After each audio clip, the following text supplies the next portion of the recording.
I I don't know. I'm a little bit lost for words. I do say so myself.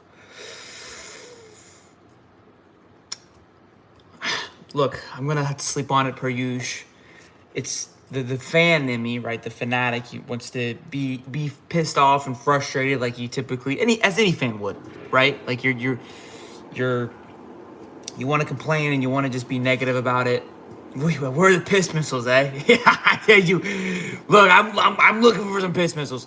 We won, and I think that's the biggest thing we got to focus on, right? We've got to be ecstatic that we were able to pull that out. Maybe not ecstatic. That might be the best word, but look, we expect more, and I think that's where the frustration comes in. I think that's where all of us are a little bit frustrated. Obviously, I mean, we're 20-point favorites. But here's some things, right? Here's some things that we have to keep in mind. I saw a lot of young guys on the field, especially on the D line.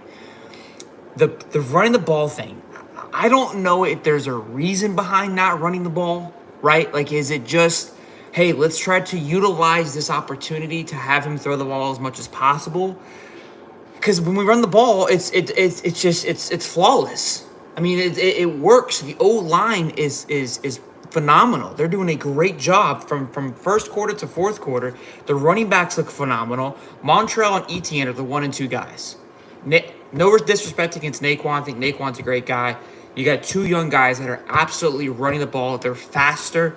They're more north and south. They got they're more have more agility in my opinion. Those are the guys. And we continue to go through the 3.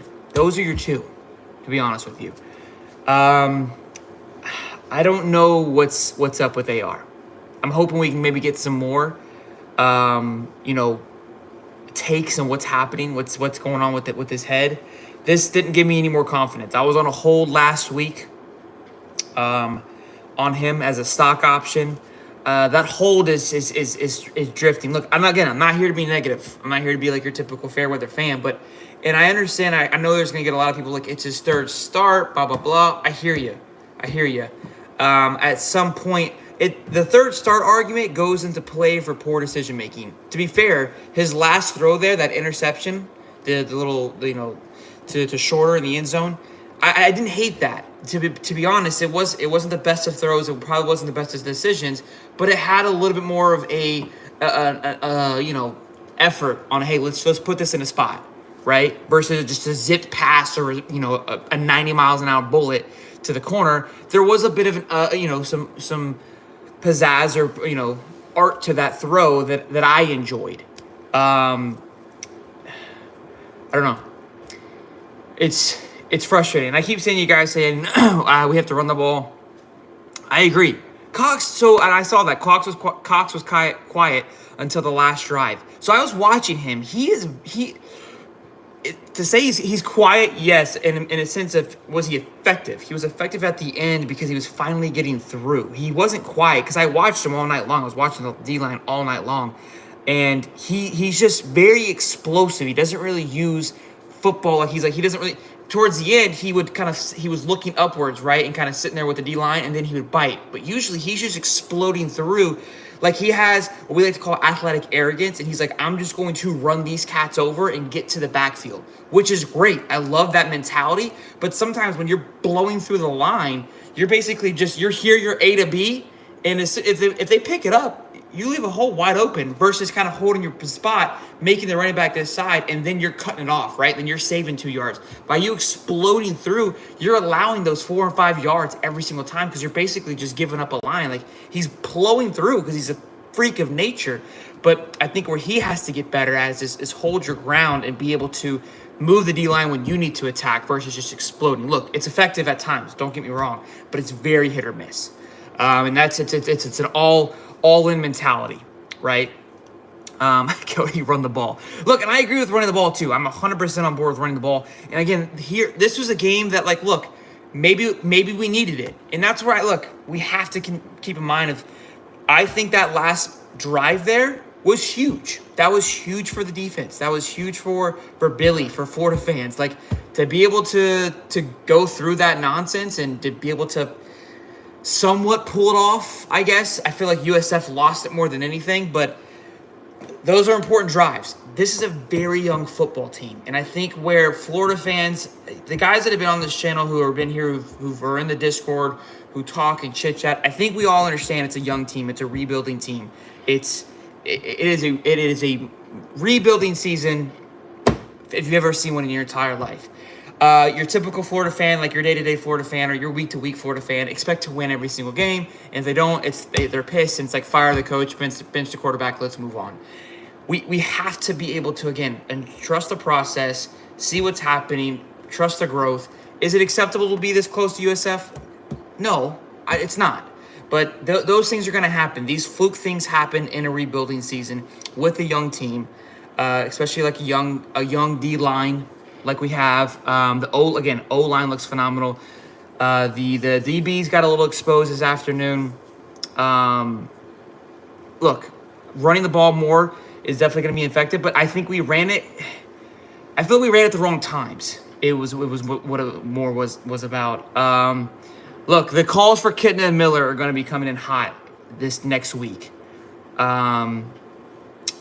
Chris Orley, a lot of young folks, and I think that's what's going to get overlooked. I was looking at it, I'm like, man, there is a ton of freshmen out there, a ton of sophomores, which is great.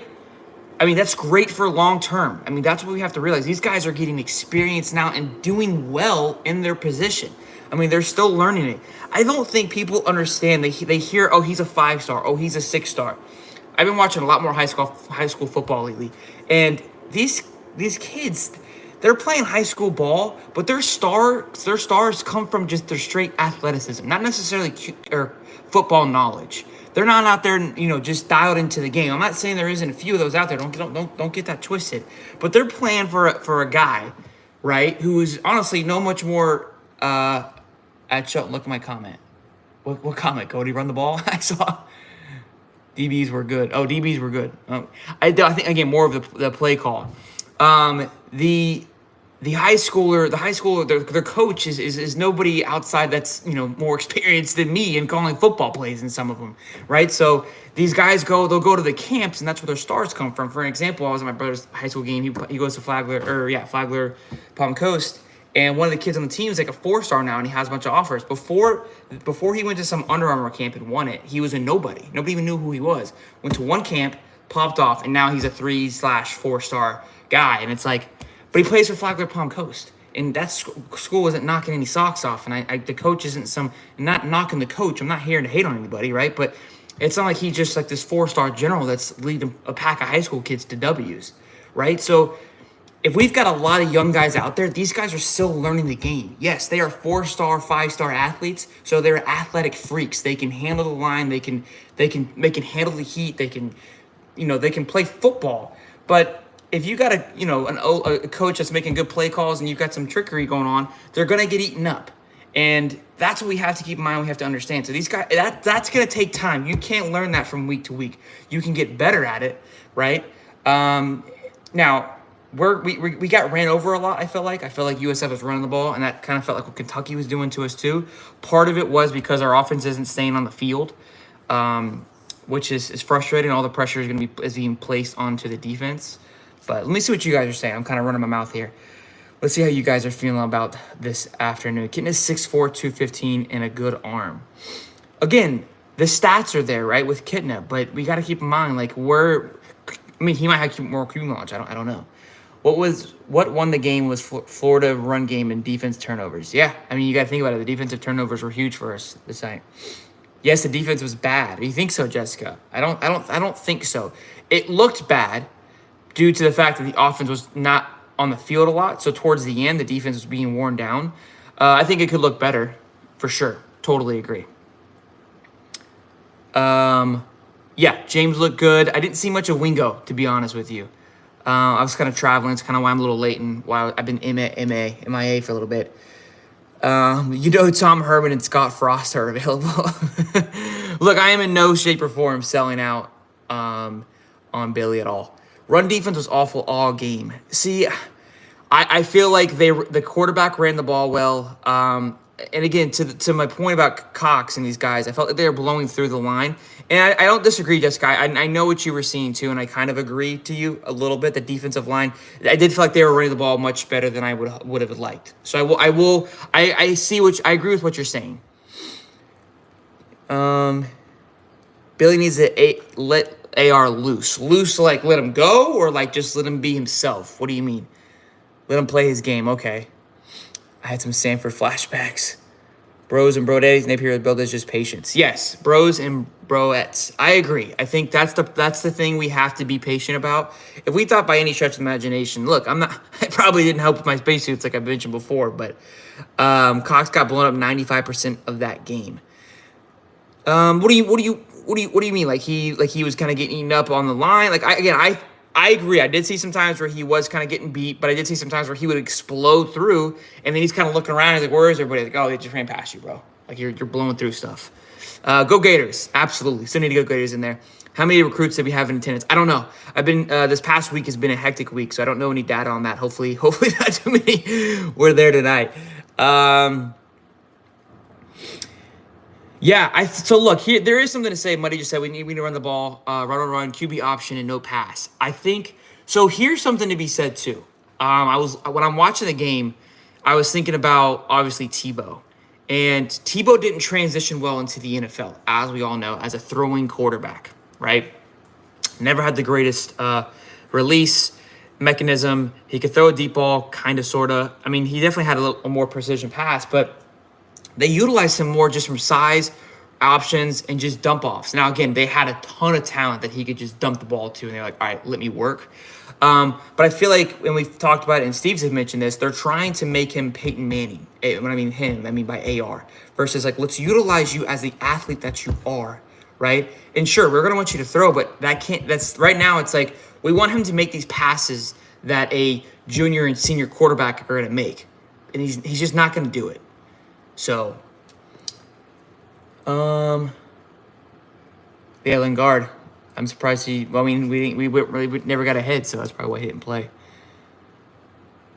Yeah, Cox played well considering most circumstances, but yes, he did play out of position a few times. That was what I felt. Like the guy is just an athletic freak. And so most of the time that I saw him, it felt like always being blown up. It's like you're just kind of in the wrong spot where you shouldn't be.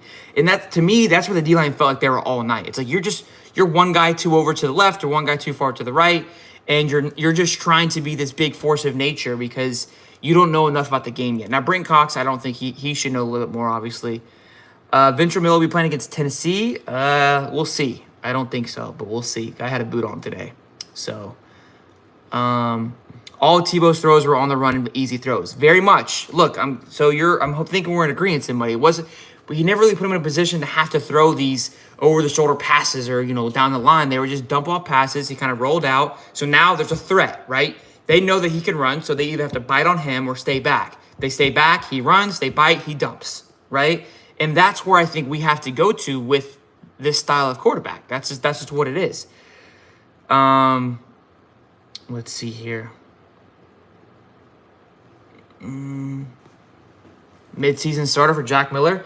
I just want this to be clear. Okay, I'm not jumping ship here, but I said that Jack Miller was my Dark Knight for this year. I did say that, and everyone laughed at me. I know the old G's in here know what I'm talking about, but it is. Look, we got the dub. I think we need to be positive on that. It was a rough one, but look, and that's another big thing. ETN is out there eating again, just doing well in prime time. I mean, scoring that touchdown at the end there, a true freshman, that is huge. That speaks volumes again to the recruiting. That's Billy's guy. Billy went out and recruited that guy. Look, let's not forget, right? This team here is not Billy's team, right? It's Mullen's team. It's what he got left with. He showed up to camp with this and had to make something happen and put a team together. That's his guy. That's huge. Kamari Wilson, that's his guy. All three running backs are straight dogs. I love it. You think they're saving the playbook for Tennessee? That's something too. Maybe, look, at this point, right? Like, let's not show too much. Let's try to, I'm hoping maybe, again, I don't know, but I watching this game. I'm like, what if we're trying stuff? What if we know like, hey, we should win this game?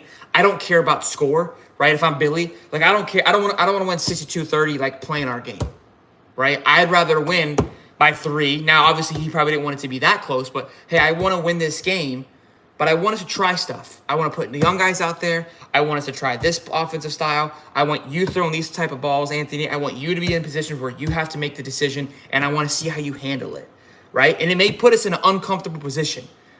Now, we don't know all this, right? Maybe look, if I'm Billy, this is a conversation that we're having. Guys, we're going to go out there. We're going to play this game. Here's the game plan. We can have this game plan where it's easy squeeze, lemon peasy, and I can control the ball, kind of like we did against Utah. Because I think that's the biggest thing is like what happened week 1 versus now? Well, let's talk to my wife, about week 1 is adrenaline is a hell of a drug, right? You're coming in week 1 against a top 10 team where you're not ranked in the swamp. All the hype has been leading up to this. You can get a lot done off adrenaline, and if you keep it in front of you and kind of just keep limit the play calling, things can kind of move quickly. Move so fast that you can't make a mistake. But you can also get too comfortable into your position and too easy flowing, which is what I feel like we're at now, where that's where the errors start coming in because you're slowing down, the adrenaline's wearing off a little bit, the high is wearing off, right? And that's kind of where it seems like we're at right now. Let's see here. Let's see what you guys are saying now. Shorter just needs Richardson to be more accurate. Get a backup quarterback ready for the Vols. We will see. Look, I'm saying a few more decisions like AR made tonight. I wouldn't be surprised. Jack Miller can manage the game and not turn the ball over. That's going to be a big thing. Shorter did make a nice catch over the defender there. I don't think that was a great ball. I feel like that was a great catch. Really was a great catch. Yes, lean on the 3-headed monster in the O-line. Now, again, you can't lean on it, but I think it needs to be the 80-20 or 70-30. Tennessee's going to be tough. It's going to be fun. Cody smoking his victory cigar, as you should. Let's see what else y'all are saying here. Appreciate y'all coming out tonight. Look, I'm going to make sure I always do these, no matter how we win or lose, right? Got to get these lives in and see how you guys are doing, see how Gator Nation's handling it. Running the ball is not going to work in SEC play. Again, that's where you can't be all in on it. I think you need to have that option, right? What USF, what teams are doing to us is what we need to do to them. I mean, USF, their quarterback, they're running the ball. They threw the ball a few times. That's what we need to be. What USF was is what we need to do. They ran the shit out of the ball. They had the QB option, right? He would roll out. I mean, they tore our ass up. If that's any other team, we lose that game. They're more experienced, right? They're prepared for that moment. They pull out the W 8 out of 10 times. 100%. Why we go out there and try to be something we're not is beyond me. That part I don't understand. We need to run the ball 100% of the time. Yeah. Muddy Waters, imagine we have Jordan Travis. Wish we could trade our AR and a washing machine for Travis from FSU. Let's not, hold on. We can't be like that now, Muddy. I know you were big on the AR at the beginning of the season. Don't be flipping ship now, big dog.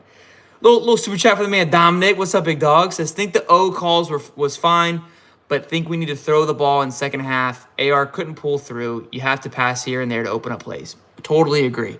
I feel like part of that was play calling, right? I felt like at times he was put into a position to throw where it's like you're 3rd and 5, 3rd and 7, 3rd and 2, and everyone knew that he was going to throw the ball. And it just reminds me a little bit of last year where it's like, why are we in this position again? Why are we here? I don't know. AR is playing like a luxury Italian sports car. He doesn't want to get in a wreck, but to win these games, he needs to play like an F-150. Well said. Well said on that, right? I mean, it's exactly right. If you're a luxury Italian car, you're meant to go fast. You're meant to turn up and get into gear and rock and roll. And if you want to play like an F-150, then look, you don't worry. You don't care if you get dirty. You don't care if you lose a loose screw. You just plow and you just keep on going and you pick up when you can, right? And you don't care if you get a bump or a scratch. It's a very good analogy there. And it's that mentality that you got to figure out which one you want to be. Yeah, anything that's 5 yards or short. The problem I felt like I saw when we were running like a 3rd and 2 or 3rd and 3, the play calling for running was horrendous, in my opinion, on those situations. That was where I was frustrated. Watson looked good. He's getting better. Getting better. Travis can't stay healthy. Yeah, how is he out for the game? Is he out for next week? Watson is a new planet. I love it. I love it. Yeah, big Daz did get this land. Appreciate you guys hopping on me tonight. I know it's late, but I'm ready to get back to our 3:30 time slot here, boys. I love a good old night game in the swamp, but these things are kicking my ass. I'm ready for to simmer down for a bit. Make sure you guys come in tomorrow. We're gonna be going live again. We're gonna do our NFL picks and see how well we do. Start of week 2 for the NFL. We haven't really decided on a time. You guys voted for 3:30. That's a little late. It's right in the middle of the NFL game day. So I'm thinking probably like around 10 or 11 is what we're going to be looking at again. We're going to try that time slot because we want to get our NFL picks out beforehand. But appreciate you guys for hopping by, dropping likes. If you're new here, like what you're seeing, make sure you guys subscribe. But I'm going to catch my shut eye here, get caught up on a long few days. It's been a wild one. Been on the road, making some content, doing some things. So, boys and girls, Gators are 2-1 going into Tennessee. We'll reconvene tomorrow. We'll get some rest, get some shut eye. We'll sleep on it. We'll talk about it. You guys have a good night. Boogity, boogity, boogity. Go Gators.